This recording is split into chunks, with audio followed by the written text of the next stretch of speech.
Dan dalam hadis yang lain beliau sallallahu alaihi wasallam mengatakan, ya asyaddun nasi adaban atau asyaddun nasi balaan al-anbiya thumma al-amthal fal-amthal. Ya, manusia yang paling berat ujiannya adalah para nabi. Manusia yang paling berat ujiannya, yang paling banyak musibahnya adalah para nabi. Nabi sallallahu alaihi wasallam termasuk yang paling berat ujiannya. Bayangkan anak beliau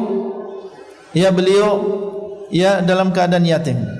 Ya, dalam keadaan yatim. Dilahirkan oleh ibunya, bapak beliau sudah tidak ada. Ya, kemudian berpisah dengan ibunya bersama Halimah. Beberapa tahun berpisah dengan ibunya. Ketika kembali kepada ibunya, hanya 2 tahun bersama Aminah, meninggal dunia. Aminah.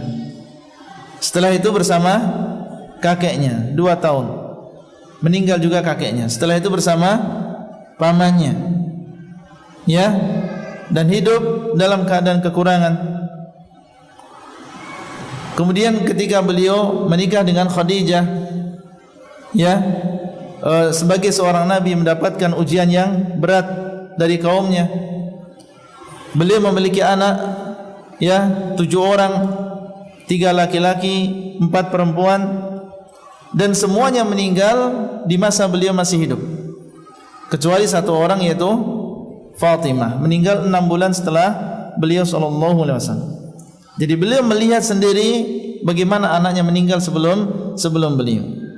Dan tentunya ini adalah ujian yang berat bagi seorang ayah, ya, melihat anaknya yang selama ini dia didik, yang sangat dia cintai, meninggal ketika dia masih hidup.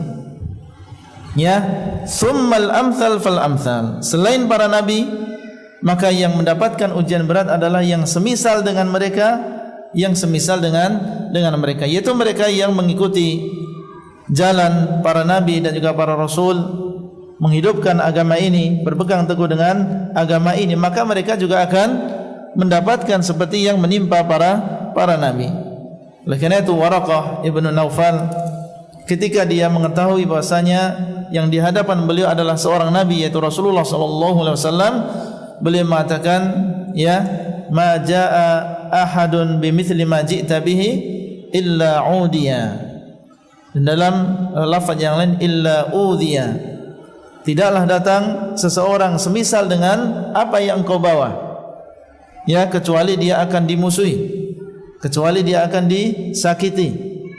Dan ini adalah sunnah Allah SWT, bahwasanya orang-orang yang beriman, yang mereka berusaha untuk mengikuti Nabi, ya, maka mereka akan mendapatkan ujian, akan mendapatkan gangguan. Tapi Allah memberikan kabar gembira, wal aqibatu lil muttaqin.